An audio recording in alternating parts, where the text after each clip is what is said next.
This is PENSDOWN. On this program, we sit with journalists, practicing or otherwise, and we get to understand the behind-the-scenes issues, how they even got into the crafts in the first place, and some of the things they grapple with in the line of duty.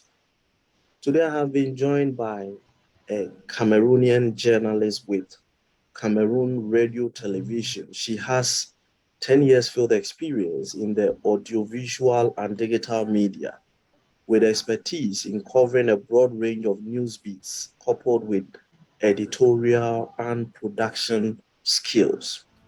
She is quite knowledgeable in social media management. Currently, she is Bamenda correspondent for RFI's Internet Radio Africa Calling podcasts. As a public relations expert, she works as communication officer for Cameroon Renewable Energy Company, besides being consultant for other civil society organizations based in the same country.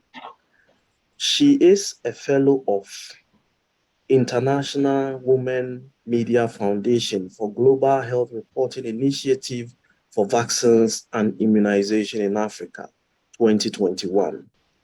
Internews' Earth Journalism Network, 15th Conference of Parties to Combat Desertification, Media for Peace, and Africa Fact-Checking with Defy Hate Now Cameroon, Cohort 7, 2022.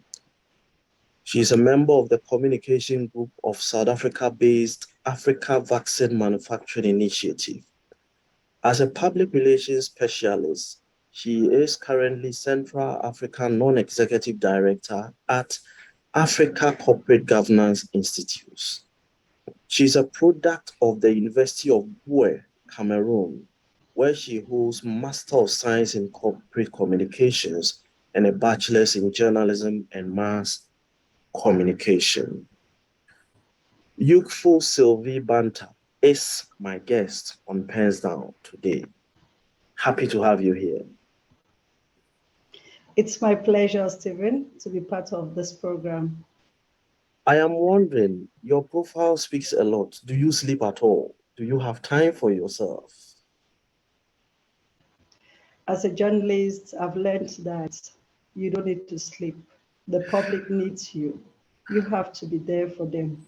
And you have to explore all the potentials you have to give back to your community. Right. So I should say, I don't sleep. Social media, you are quite knowledgeable in social media. How has the birth of social media changed the practice of journalism? Okay, Steve, I would say I started with the traditional media. Okay. But times have changed. We are now in the new media, and the public believes a lot in social media. What they get from the social media is what they believe. We know the traditional media has its place. It still has its place, but we are seeing that the trends are changing, which means that there's a paradigm shift in communication, and the social media is playing a great role. And as journalists, you must move up with the changing times. Even you're a traditionally broadcast journalist, you must move on with the changing times. How did you discover the journalist in you? Okay, I think I used to listen to the radio because my mom loved listening to the radio. We followed a lot of programs on the BBC and some interesting programs on the national station, especially radio. I was not very fond of TV, but we followed a lot of radio programs and then the BBC. So the radio in the house was always on, and Mom would take notes while listening and explain one or two things to us. So I got interested in the radio, and I actually loved the radio more than the TV part of broadcasting. So when I got into Form 1 after primary school, I was asked the normal question that is usually asked. That's the secondary school question that they usually ask. What do you want to be in future? And I said, I want to be a journalist. And I also had the notion that all my siblings were teachers, like my mom. And I was like, I don't want to be a teacher. I want to be a journalist. And after my secondary education, I went to the University of Boya, where I earned a degree in journalism and mass communication. And Stephen, it will be interesting to you to note that when I had the first class with one of the lecturers who was the head of department, Dr. Eno Tanjong, he spotted me in class and just said, why did you come to this department? I told him I want to be a star. We know journalists are stars. Well, I can't say I'm a star. I'm not the journalist that is well noted, or when they call her name, or you always maybe identify. I'm not that star journalist, even though I work with the national media, but I'm not that star journalist. But I knew journalists were stars, and it was interesting for me to. I asked myself, where is the stardom? Maybe I'm still there. This is interesting. Some of the things we assume when we are not close, we get closer and we realize it is much more different from what we thought. Sure. But I want to ask you, what will stand out as the most challenging assignment you have covered as a journalist? I think in my years of practicing as a broadcast journalist, because I have practiced a lot as a broadcast journalist, I'm getting into social media reporting and articles, writing articles in recent times, because you have to change. Sometimes you have to explore other avenues. But I've worked with Camera Radio Television for the past 10 years as a broadcast journalist. It has been an exciting experience, especially getting into the field, getting into suburbs, reporting on the needs of the population. But I should say for the past 4 years, when I started reporting on the crisis, that is the Anglophone crisis, rocking the northwest and southwest regions of Cameroon, has been the most challenging moment for me as a reporter. You know, first of all, putting your life at risk, getting into the field.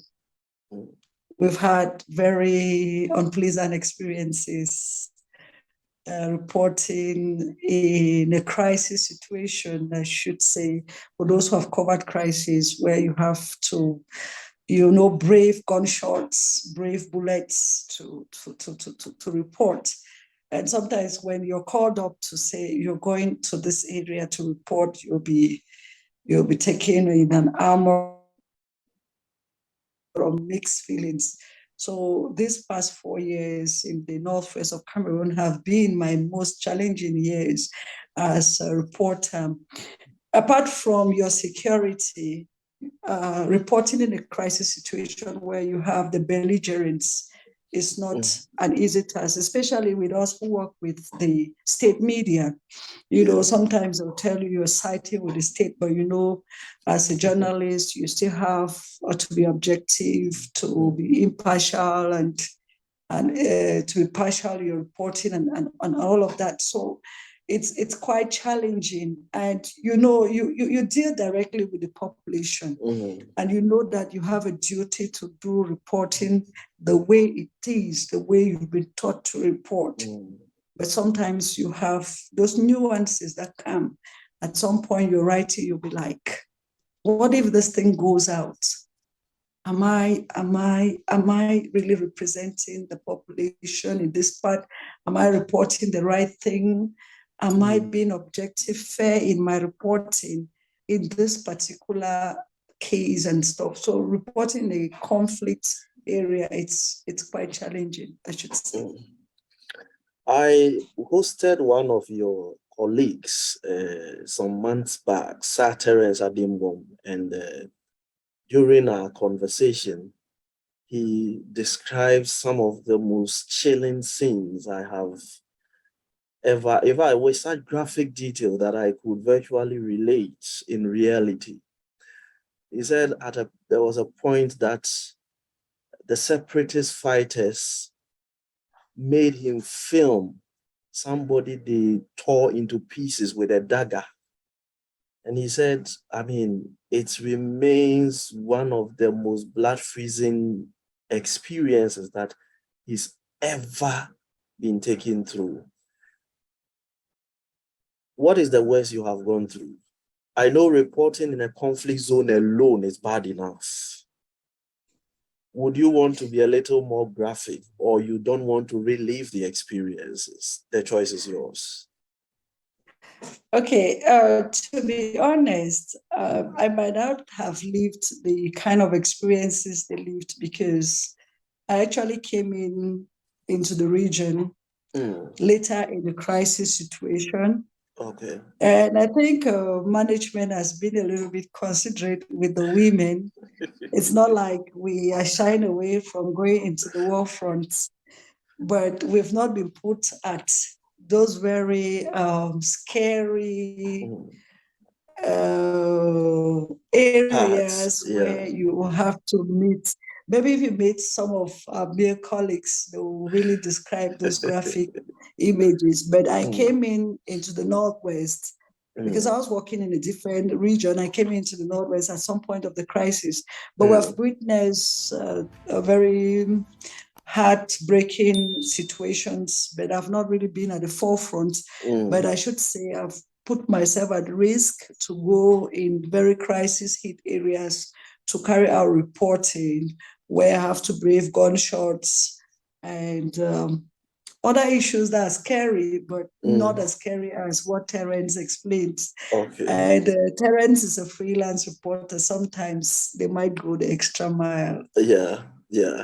And I am curious, on any day when you are told this is where you are going to report, what goes through your mind? Do you run quickly to the washroom just to clear yourself? I mean, does it bring some feeling of uneasiness?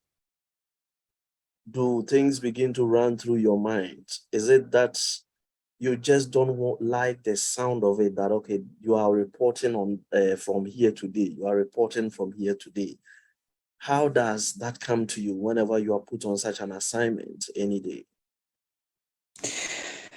We are all humans, and I think that anytime you hear you're going to Bureau Division, which is one of the crisis hit divisions of the Northwest, where you hear of killings every now and then, gun exchanges and all of that, you get scared.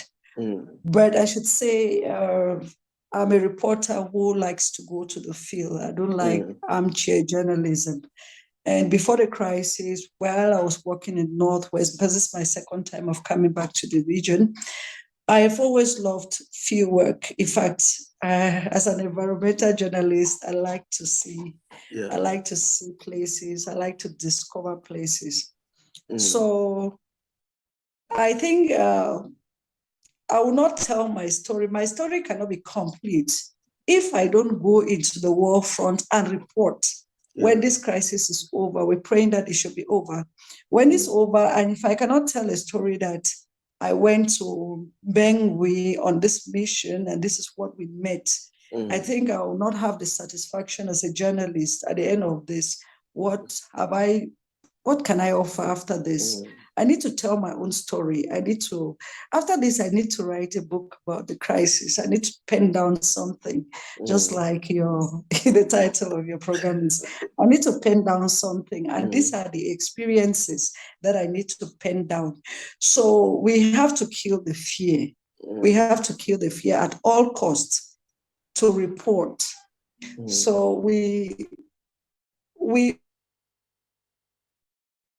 can be called up. because even though we are considered, but management tells us when you have to go, you have to go. So if other women are going, I don't think after 10 years I should be scared of going. If Christian Amapo has been out there doing things, that's right. I think we could not go to their extent, but we can start from somewhere. Yeah. So I think mentally I'm already set. Anything that happens, because it's not even going out in the field or in other parts. It's happening even in my town. Okay. I should say just recently I was coming to work and I saw a crowd at some road junction, and they said there was a bomb planted there, and so the military were trying to see how they could to put that out. And so these are things that happened every day. So we should be prepared. And when you're there, you have to report on. You have to wait for it to happen. You have to wait for the things to happen. So you report on what you've seen. Maybe you're coming to work, you meet a situation, you have to start reporting. You see somebody has been shot because of this or that thing. You start reporting before you understand. You have to just be spontaneous, because it's to report anything can happen in a crisis region. You are my colleague. I am concerned about your mental health in the midst of all these things you are experiencing, seeing, and grappling with. How are you securing your mental health with all these scenes, all these experiences, and all these scenarios you grapple with in the line of duty? Okay, I should say what has helped me a lot, apart from reporting on general issues, society, politics, my main focus is health and environment. Okay. And I've taken it as a point of duty to mainstream mental health. You know, mental health is one of the concepts I didn't used to think about until I started reporting on the crisis, and I met a lot of victims. Their stories are appalling. Sometimes you weep with them, you understand, you even become humanitarian, giving out help. So I think as a health reporter, it has helped me get to experts who talk about the importance of your mental health in a crisis situation. And through that, I'm undergoing counseling. Someone they need counseling, because while they talk, I get to learn. I get to share with the public. And what I have when I meet these victims, because I do health reporting and environment, I also do women's program, and women have been victims in the crisis. So now I become a counselor. I become a counselor for these women. You meet, I have a lady now who lost the husband in the course of the crisis. She was pregnant with twins in the course of running for safety. She lost one of the babies. So every time around, she comes to me, and now I'm like a counselor. And the knowledge is gained from the experts that I bring on my program, who counsel me, who teach me, who help me heal from these mental issues. And I take it to these women when they come for programs, when I meet them for programs. I also, in fact, you're doing the program, but you're counseling at some point. You should maybe give me the title of a mental health counselor, a counselor at this point. We just do everything. But I think my health reporting has helped me as far as mental health is concerned in the crisis. In Ghana, there is something that is happening in the field of journalism. A lot of well-trained, well-qualified journalists, juniors and seniors alike, are abandoning the crafts. Some of them are finding themselves in corporate communications or public relations. Others are just getting into anything they can, find sustenance from, just to keep body and soul together. Is this picture something you can relate in Cameroon? Is it happening in Cameroon? If it is, what is accounting for it? I think it's a similar scenario in Cameroon. And Stephen, I should say, when I was working in the Southwest, before I left the Northwest for the Southwest, I knew a handful of journalists. I'm not saying that people have not been trained, they have been trained. Yeah. But when I came back, at some point, I didn't really feel the zeal of really practicing, especially reporting, because I discovered that the profession has been mad. Like those I knew that had nothing to do with journalism. We're not saying that you must be trained to be a journalist. Like when you sleep on your bed, you just discover that, let me get a newspaper, hold it in my hand. There's one event this way. Let me go cover. And that is how it starts. It's not like you get the passion, you get to learn what is actually happening, what it entails for you to do a report.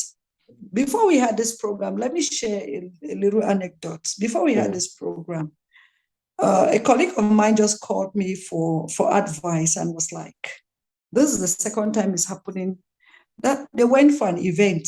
The journalist was present.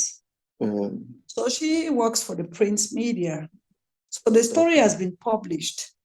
The journalist is behind her to send the report that he will not copy the headline, but that he wants the information. I told him, don't do that. I told her, don't do that.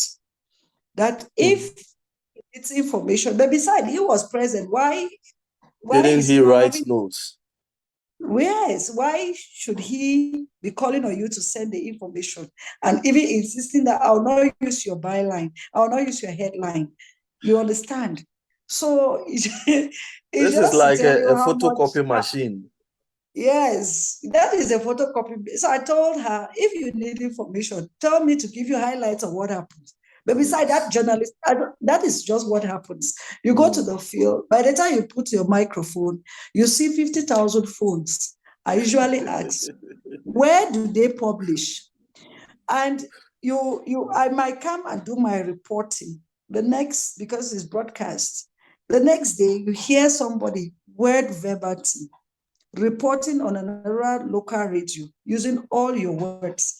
So that's the kind of what they need is. And they don't give you credits. Yes, they don't even give you credits. And they need, but they are brown envelope. And sometimes they practically harass event organizers. And when we want to talk about it, they'll tell us, because you have a salary, you work with the state media. But I also think that I have to give credits to some maybe private press in Cameroon who, when they want to do their job, they do their job without any fear or favor. Those are the kind of reporters that I really encourage. Because when you do your job well, you have recommendations. You might not just have a white collar job. There's a lot. That's why you might want to say that I have a rich profile. Stephen, those things are voluntary things we do, but we want to build our career. We want to be ambitious. We want to grow in journalism. So those things, you might have opportunities. It is a wide profession. You just have to make the best out of it. Right. You mentioned so the brown. Same. So don't bother. It's the same. Right. You mentioned the brown envelope. Nigeria also calls it the brown envelope. Of course, they have other local names for it. Cameroon calls it gombo. Yeah. Yes, and in Ghana we call it sole. In fact, the word sole is the shortened form of solidarity. Wow, this is interesting. Now, I want to find out, what is your take? What do you make of that thing? be it brown envelope. One of our very senior colleagues, who is a journalism lecturer now after over 30 years of practice, that I hosted, he told me that these days, even some people do transfer. They don't want physical cash for you to see them collecting for them to feel embarrassed. It could land in their bank account or some mobile money or something. So these days, technology is also mixing it up for us. What do you make of this practice in journalism? Okay. I don't think that will end anytime soon. You know, in a political situation like ours, sometimes the organizers are even threatened. I'll nail you in this report. And sometimes when they feel guilty, they make available the brown envelope. But you know, while in the profession, I used to think it was normal that you go for an event, you must have something. But as you grow, Yes. you discover that the profession is open with opportunities, lots and lots of opportunities, which the brown envelope is even very minimal. So poverty is contributing to the fact that the profession, the way the journalists themselves carry themselves in the profession, and this brown envelope thing, they know you count on them for the brown envelope. So this whole aspect is going to continue, and the fact that especially for private media, the authority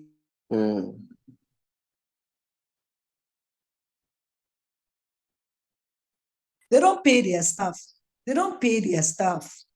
So that is why they rely on the brown envelope, because they actually do the reporting, they publish, but they don't pay their staff. So I don't think I will endorse the brown envelope, but when you want to look at those nuances that comes with managing your life, the profession and things, people are tempted to get interested in the brown envelope. But if they had other choices, I think they want to maintain the status quo and they will not go in. But there's a lot, because if you have a publishing house or you run a newspaper and you have reporters, you don't pay them, they are forced to go to the field and even harass event organizers for the Angombo. You will not blame them for that. They need to survive. So I think it's a two-way thing. If you want to say that, okay, I want to do my job, nothing else but my job, but how do you survive? After that, what do you take home? And at the end of the month, the publisher does not pay you. So what do? You need to get to the event organizer to give you some money. So it's not very encouraging for me. I don't endorse the brown envelope anymore, because I think that I have a lot to explore. And that's what I usually tell my younger colleagues, that in as much as you work in organizations where you don't have a stable salary, there's a lot on the social media, there's a lot on the internet which you can explore. You can get into some websites, you write, you earn some money at the end of the month, which is generally earned. And I think they need to step up their game, because what I've also realized is that they just want to be stars, like I taught in the past. Like let this organization know that I'm a reporter with this, and there's a lot you can do. There's a lot of opportunities, which I even share all the time on social media platforms with colleagues. That yes, you could get into some reporting fellowship. You could be writing for some international media and you're earning $100 in a month, and it will help you instead of running behind event organizers, harassing them for reporting stories, sending published stories to them. Any minute you publish something, you forwarded it to the person's WhatsApp. Did you see? Did you not see? So that was that's what is it. Let me put you on the spot. Have you Okay. taken a brown envelope before? If you have, at what point did you realize it's not a good practice? Okay, I should say I work for the state media, and we have some privileges. Like when there is an event, we are treated differently. Okay. Yes, it's not my making. It's the thought of the public, the stakeholders, the government and stuff, because they know that this report they will see what we did. So I don't really have an influence over the brown envelope because it's usually a team. As I said, I work for the broadcast media. And if I'm going to the field, I must go with either a French reporter, a cameraman, and a driver. So that's a crew. It's always a crew. So work as a crew. And so if it's a production, you have a production assistant, you have other people accompanying you. So where the brown envelope comes, I just have my share. Whether it's a brown envelope, but I know I have my share. So I don't really have an influence over it. Sometimes I might just need to share with the team or the crew, but it comes because I happen to work with very mature bosses who have always told us that you people have a good salary comparatively.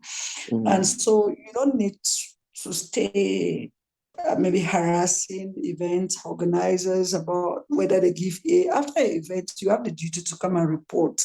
Yeah. Because if we've been warned about that, it's a criminal offense within our corporation to collect a brown envelope. Your duty is to go report.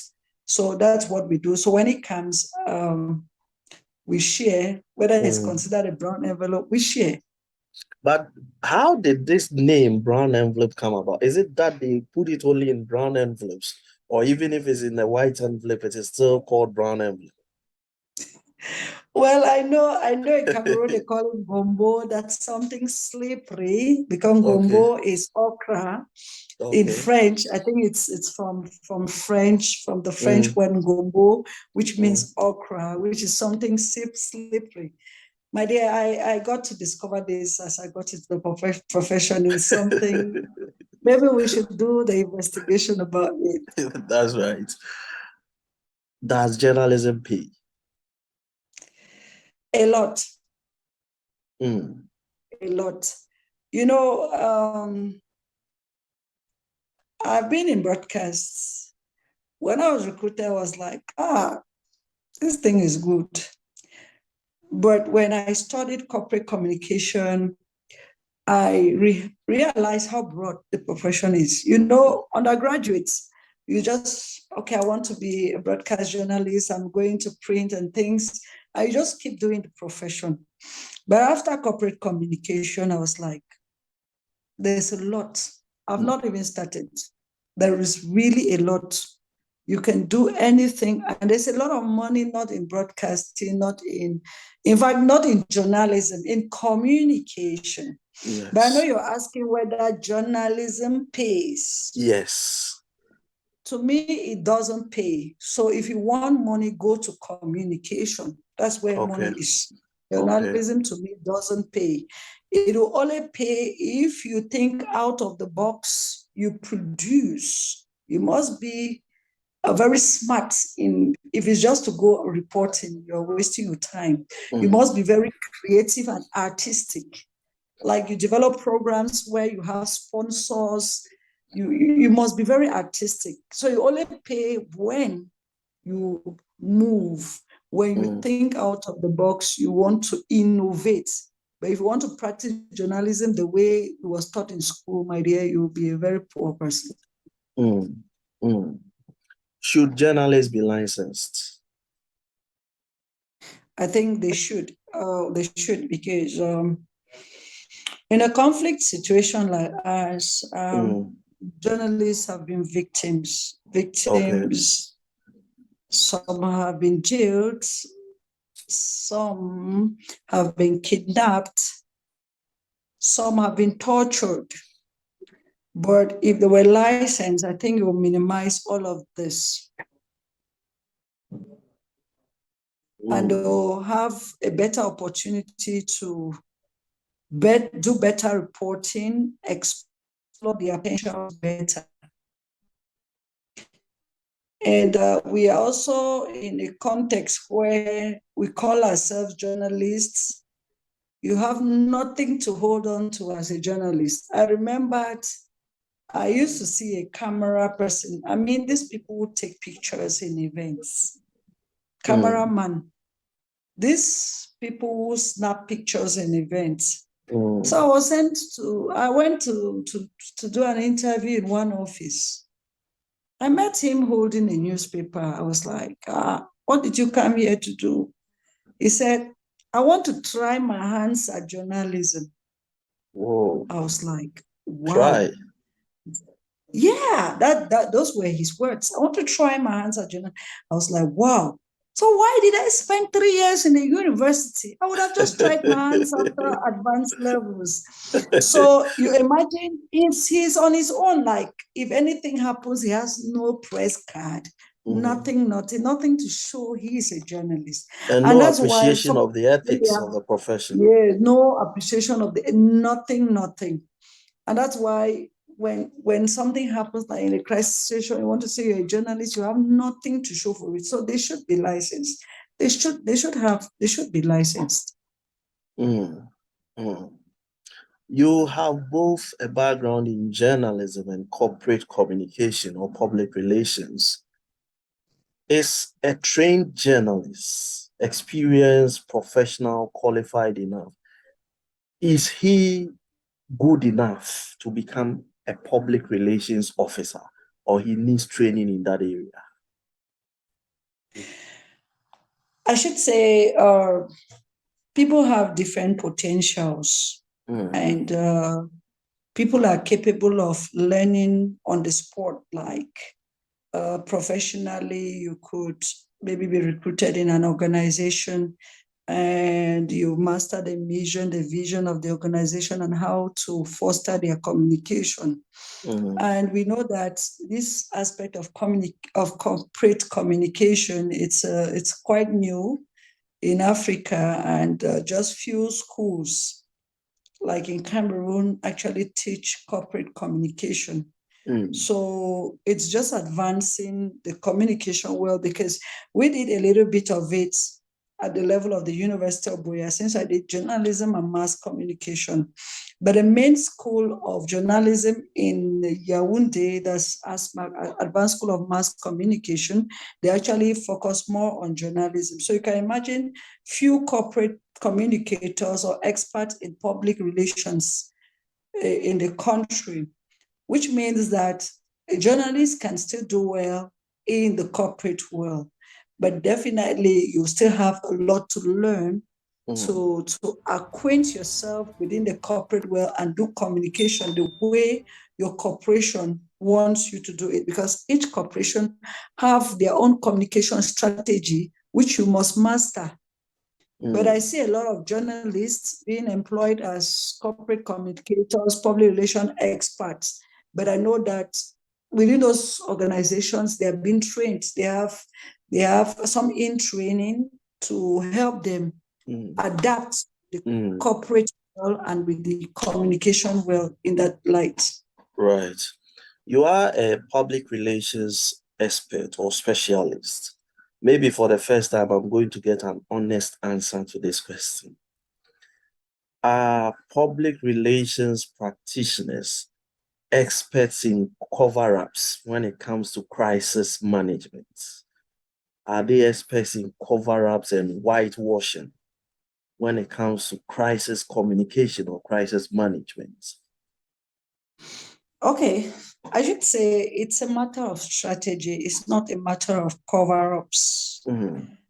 Yes, as a public relations expert, if you have a crisis situation in your organization, the first thing, you must be very smart.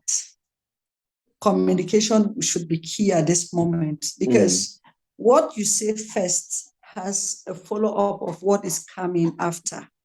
Okay. By the time you start saying A, the next second you don't follow up with B, you want to come to C, or you want to cover up what you said in A, it will be a problem, because when you have a crisis in an organization, it is continuity. We've had oil spill in the waters. We are doing to avert it. We call on the communities not to fish at this moment. The next meeting you come to refute that allegation that you accepted, when you were already apologized at the beginning. So the cover-ups come when you don't take the communication strategy chronologically, like taking one step after the other. So you're forced to do cover-ups, you understand? But if you started it, because first of all, it starts with an apology, that is acceptance. This thing has happened. We admit it has happened. It was beyond our control. It was not within our circle of control. But we are doing everything to manage the situation. And this is what we are doing. The next thing, you take the next move, the next move. So it should be chronological.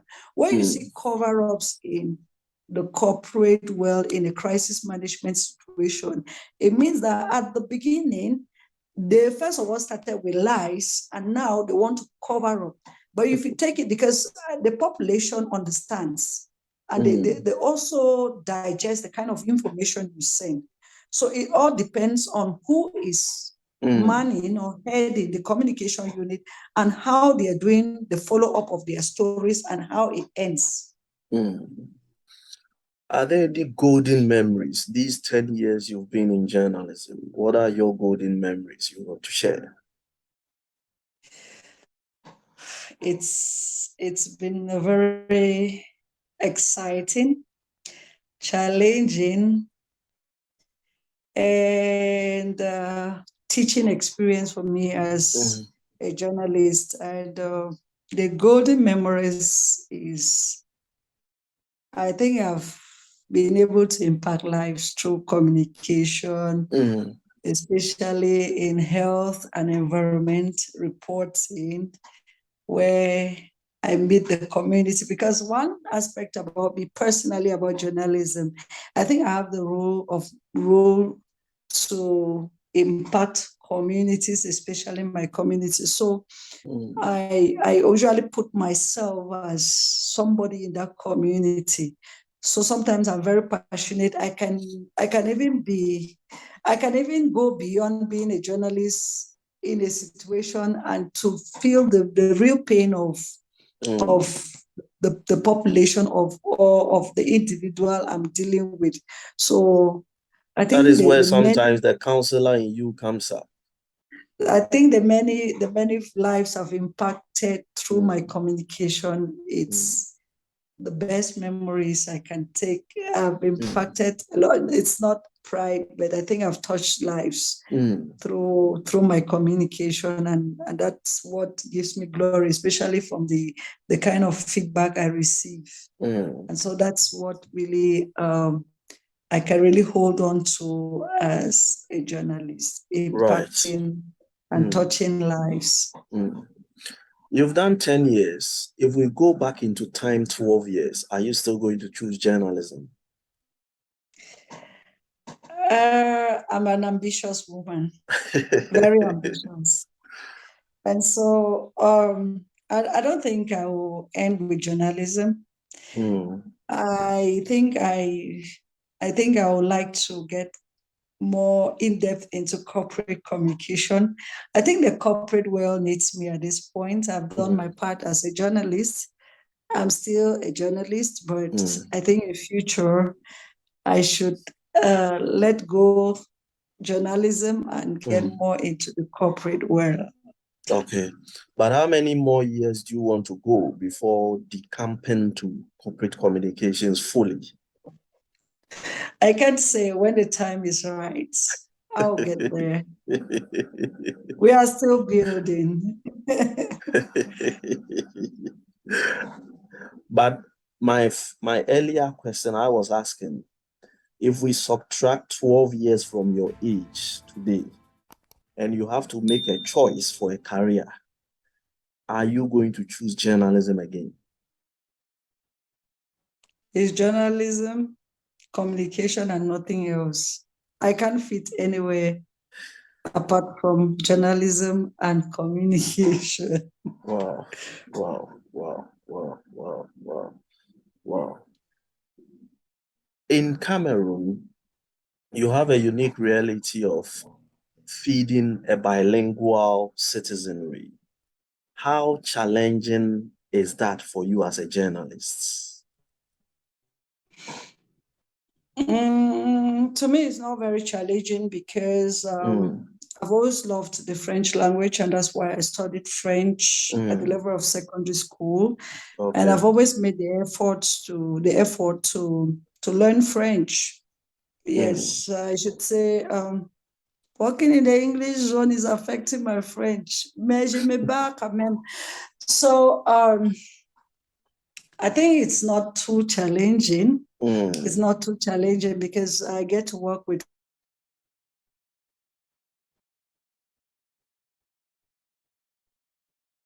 so I get to work with French colleagues, and sometimes we express ourselves French and English. So we're getting along. Where you're hooked, but we get along.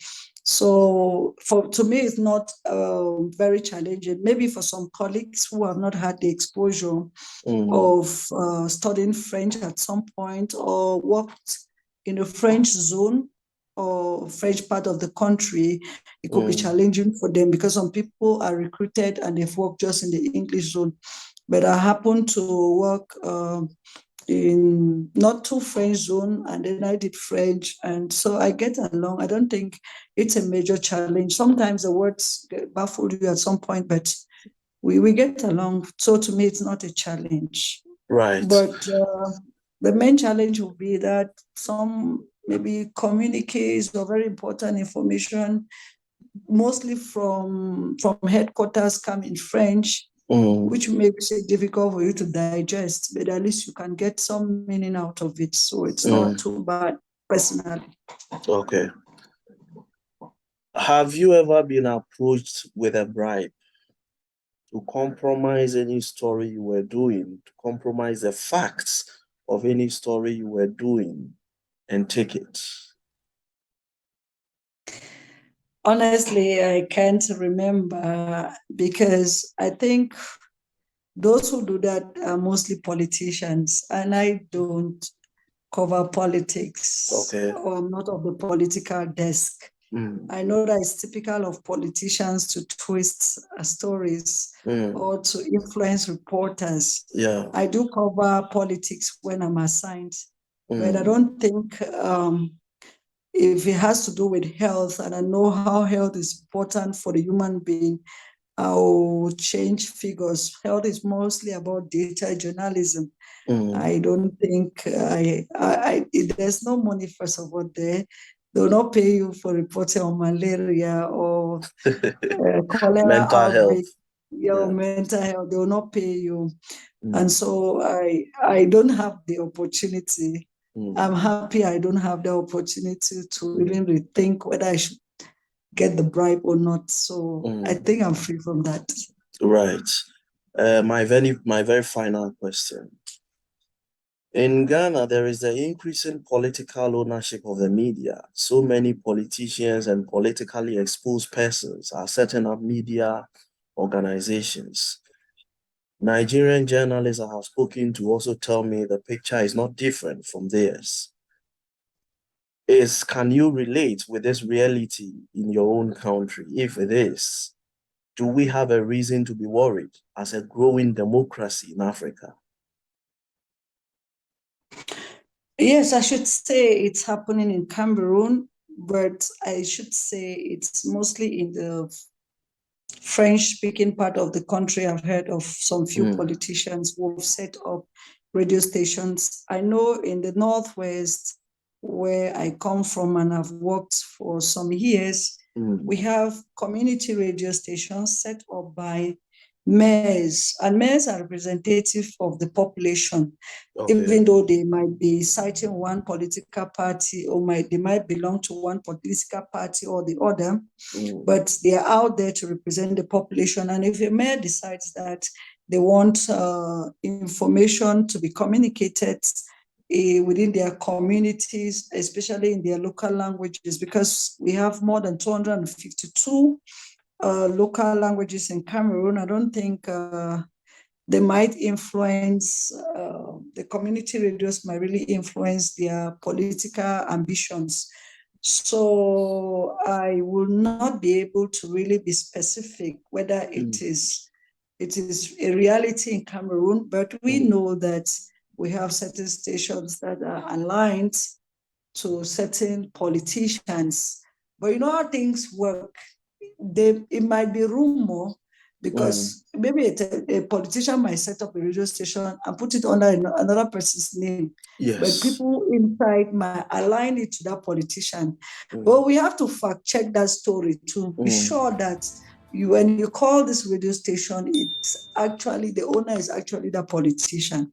So these are some of the difficulties. We don't have very clear-cut things to, or some clear-cut information to say that this is what obtains. But I know that in my region, we have a lot of community radio stations set up by mayors within their communities for information purposes. I don't think that it's serving as a political kind of game or for their political ambitions. One politician in Ghana told me, in fact, he's not the only one. They told me that you fact checkers are troublemakers.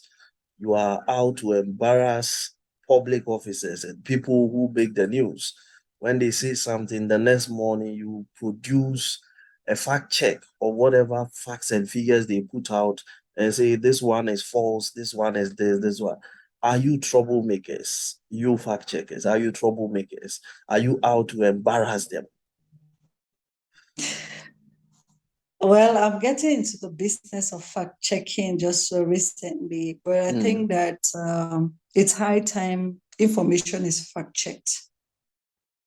With the coming of COVID-19, with the conspiracy theories, with the political wind that is going on in Africa, political ambitions, and other information that's circulating, and especially on social media, it is high time we fact check. If we didn't have the Africa fact checking network in Cameroon within the context of the crisis, I'm sure a lot would have gone wrong, because everybody sits in their quiet corners, saying anything, and it goes viral and it creates scare among people. And so I think that it's very important for fact checking. Let the politicians, let the stakeholders, let the government actors not be scared. Just do the right thing, send out the right information. Nobody will fact check you, but you'll be fact checked if you think that you want to fool the people. You can fool the people sometimes, but not all the times, because fact checking has come to stay, and we shall fact check you to ensure that you're sending the right information to the public. Yukfu, Slyvie, what's the last name? Bantar. Bantar. Thank you very much for this time. This has been Pens Down. Here we talk journalism journeys. There are a lot of things that journalists go through, but the principle of journalism does not allow the journalist to be a participant. The journalist is only an observer. They look at what happened and they give an account of what happened. What they went through, there's no space in the news reports for it.